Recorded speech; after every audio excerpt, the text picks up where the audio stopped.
ಸ್ನೇಹಿತರೆ ನಮಸ್ತೆ. Simple ಮಲ್ನಾಡಿಗ YouTube ಚಾನಲ್ಗೆ ತಮ್ಗೆಲ್ಲರಿಗೂ ಸ್ವಾಗತ. ನೀವು ನಮ್ಮ ಚಾನಲ್ನ ಸಬ್ಸ್ಕ್ರೈಬ್ ಮಾಡ್ಕೊಂಡಿಲ್ಲ ಅಂದರೆ ದಯವಿಟ್ಟು ಸಬ್ಸ್ಕ್ರೈಬ್ ಮಾಡ್ಕೊಳ್ಳಿ ಸ್ನೇಹಿತರೆ. ನಾವಿವತ್ತು ಮಾಡ್ತಾ ಇರುವಂತಹ ರೆಸಿಪಿ ಹಾಗಲಕಾಯಿಯ ಪಲ್ಯ. ಮನೆಯಲ್ಲೇ ಬೆಳೆದಂತಹ ಹಾಗಲಕಾಯಿಯನ್ನು ಕೊಯ್ದು ಇವತ್ತು ನಾವು ಪಲ್ಯ ಮಾಡ್ತಾ ಇದ್ದೀವಿ. ಹಾಗಲಕಾಯಿಯನ್ನು ತಿನ್ನೋದರಿಂದ ರಕ್ತದಲ್ಲಿನ ಅಧಿಕ ಸಕ್ಕರೆ ಅಂಶವನ್ನು ನಿಯಂತ್ರಣದಲ್ಲಿಡುತ್ತೆ. ರೋಗ ನಿರೋಧಕ ಶಕ್ತಿಯನ್ನು ಕೂಡ ಇದು ಹೆಚ್ಚಿಸುತ್ತೆ. ಹಾಗೆ ರಕ್ತವನ್ನು ಕೂಡ ಶುದ್ಧೀಕರಿಸುತ್ತೆ. ಜೀರ್ಣಕ್ರಿಯೆಯನ್ನು ಕೂಡ ಸುಧಾರಿಸುತ್ತೆ. ಹಾಗಲಕಾಯಿ ತಿನ್ನೋದರಿಂದ ಕೆಲವರಿಗೆ ಪ್ರಯೋಜನ ಆದರೆ ಇನ್ನು ಕೆಲವರಿಗೆ ಅಡ್ಡ ಪರಿಣಾಮಗಳು ಕೂಡ ಆಗುತ್ತೆ. ಗರ್ಭಿಣಿಯರಿಗೂ ಕೂಡ ಹಾಗಲಕಾಯಿಯ ಸೇವನೆ ಯೋಗ್ಯವಲ್ಲ. ಕೆಲವರಿಗೆ ಹಾಗಲಕಾಯಿ ಸೇವನೆಯಿಂದ ಅಲರ್ಜಿಗಳು ಕೂಡ ಉಂಟಾಗಬಹುದು. ಮಕ್ಕಳಂತೂ ಇದು ಕಹಿ ಇರೋದರಿಂದ ಇಷ್ಟಪಡೋದು ತುಂಬಾನೇ ಕಡಿಮೆ. ಕೆಲವರಿಗೆ ಹಾಗಲಕಾಯಿಯ ಪದಾರ್ಥಗಳು ಇಷ್ಟ ಆದರೆ ಇನ್ನು ಕೆಲವರಿಗೆ ಹಾಗಲಕಾಯಿಯ ಪದಾರ್ಥಗಳು ಇಷ್ಟ ಆಗಲ್ಲ. ಹಾಗಾದರೆ ಸ್ವಲ್ಪ ಮಟ್ಟಿಗೆ ಕಹಿ ಕಡಿಮೆ ಮಾಡಿ ಹಾಗಲಕಾಯಿ ಪಲ್ಯ ಮಾಡೋದನ್ನ ನೋಡೋಣ ಬನ್ನಿ ಸ್ನೇಹಿತರೆ. ಈ ಥರ ಮಾಡೋದ್ರಿಂದ ಕೆಲವರು ಇಷ್ಟಪಡದೇ ಇರೋರು ಕೂಡ ಇಷ್ಟಪಡಬಹುದು.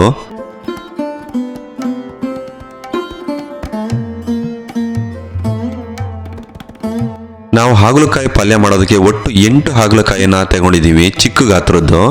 ಇದನ್ನ ಇವಾಗ 2 ಭಾಗಗಳನ್ನಾಗಿ ಮಾಡಿಡೋಣ.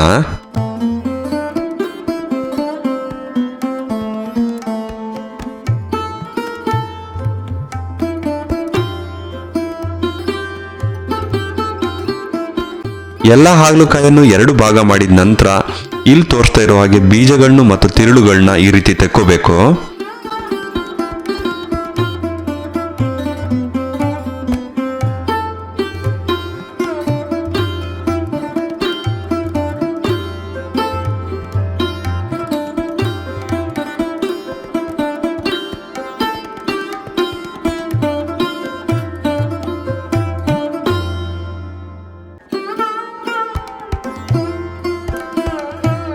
ಹಾಗಲಕಾಯಿಯ ಬೀಜಗಳನ್ನು ಮತ್ತು ತಿರುಳನ್ನು ತೆಗೆದಾದ ನಂತರ ಇಲ್ಲಿ ತೋರಿಸ್ತಾ ಇರೋ ಹಾಗೆ ಚಿಕ್ಕ ಚಿಕ್ಕದಾಗಿ ಪೀಸ್ಗಳನ್ನ ಮಾಡಿಟ್ಕೋಬೇಕು.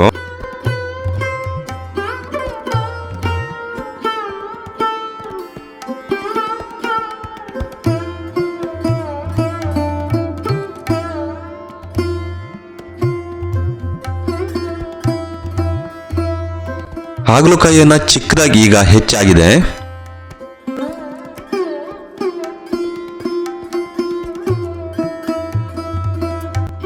ಈಗೊಂದು ಪಾತ್ರೆನ ಒಲೆ ಮೇಲೆ ಇಟ್ಟು ಇದಕ್ಕೆ ಸ್ವಲ್ಪ ನೀರು ಹಾಕೋಣ. ನಾವು ಅಂದಾಜಿಗೆ 1/2 ಲೀಟರ್ ನೀರು ಹಾಕಿದ್ದೀವಿ. ಈಗ ಚಿಕ್ಕದಾಗಿ ಹೆಚ್ಚಿದಂತಹ ಹಾಗಲಕಾಯಿ ಪೀಸ್ಗಳನ್ನ ಹಾಕೋಣ.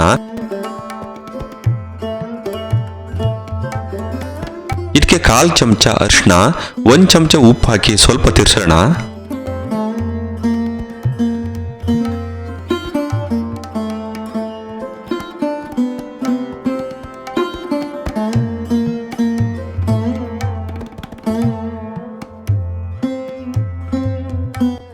ಸ್ವಲ್ಪ ಹೊತ್ತು ತಿರ್ಸಿ ಆದಮೇಲೆ ಚೆನ್ನಾಗಿ ಕುದಿ ಬರುವವರೆಗೂ ಕೂಡ ಮುಚ್ಚಳವನ್ನು ಮುಚ್ಚಿಡಬೇಕು. ಈಗಿದು ಕುದಿ ಬರ್ತಿದೆ. ಹೀಗೆ ಜಾಸ್ತಿ ಕುದಿ ಬರ್ಸೋದ್ರಿಂದ ಇದರಲ್ಲಿ ಇರುವಂತಹ ಕಹಿ ಅಂಶ ಕಡಿಮೆ ಆಗುತ್ತೆ. ಈಗ ಒಲೆಯಿಂದ ಈ ಪಾತ್ರೆಯನ್ನು ಇಳಿಸಿ ಇದರಲ್ಲಿ ಇರುವಂತಹ ನೀರನ್ನ ಬಸ್ಕೊಳ್ಳೋಣ.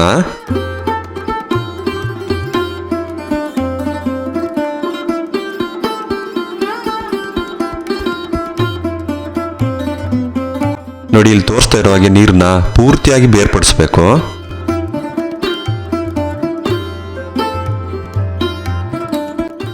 ಈಗೊಂದು ಪಾತ್ರೆಯನ್ನ ಒಲೆ ಮೇಲೆ ಇಟ್ಟು ಪಾತ್ರೆ ಕಾದ ನಂತರ 5 ರಿಂದ 6 ಚಮಚ ಎಣ್ಣೆ ಹಾಕಬೇಕು.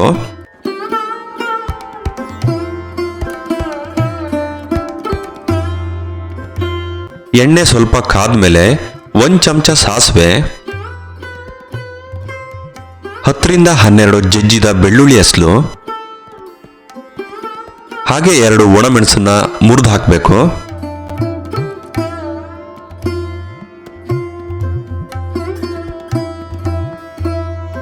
ಹಾಗೆ 2 ಹೆಸಲು ಕರಿಬೇವಿನ ಎಲೆಗಳನ್ನ ಬಿಡಿಸಿ ಹಾಕ್ತಾ ಇದೀವಿ. ಈಗ ಸ್ವಲ್ಪ ಹೊತ್ತು ತಿರ್ಸೋಣ.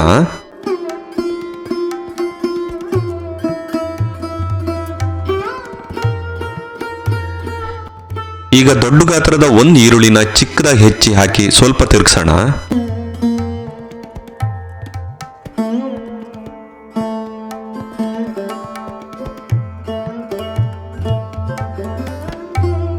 ಈಗ ಒಂದು ದೊಡ್ಡ ಟೊಮೆಟೊವನ್ನು ಕೂಡ ಚಿಕ್ಕದಾಗಿ ಕತ್ತರಿಸಿ ಹಾಕಿ ಸ್ವಲ್ಪ ಹೊತ್ತು ತಿರ್ಸೋಣ.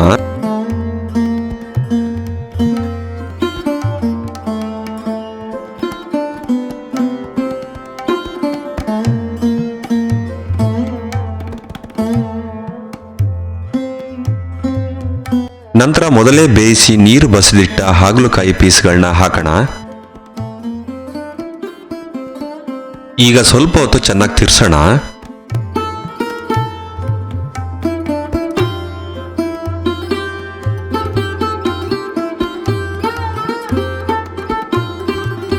ಈಗ ಸ್ವಲ್ಪ ನೀರು ಹಾಕಿ ತಿರ್ಸೋಣ.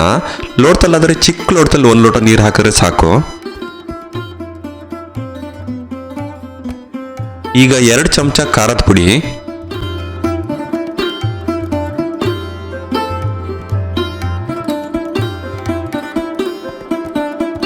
ಒಂದೂವರೆ ಚಮಚ ಧನಿಯಾ ಪುಡಿ,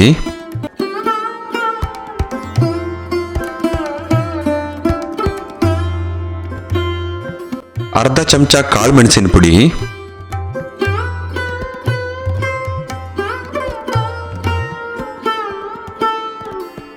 ಅರ್ಧ ಚಮಚ ಜೀರಿಗೆ ಪುಡಿ ಹಾಕಿ ಚೆನ್ನಾಗಿ ತಿರ್ಗಿಸೋಣ.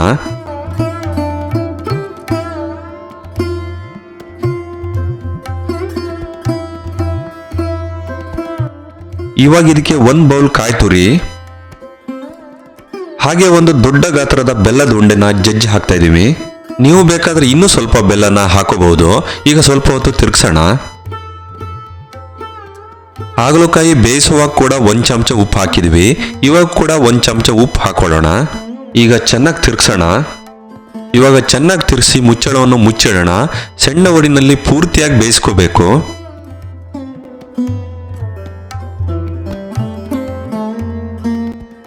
ಈಗ ಪೂರ್ತಿಯಾಗಿ ಬೆಂದಿದೆ.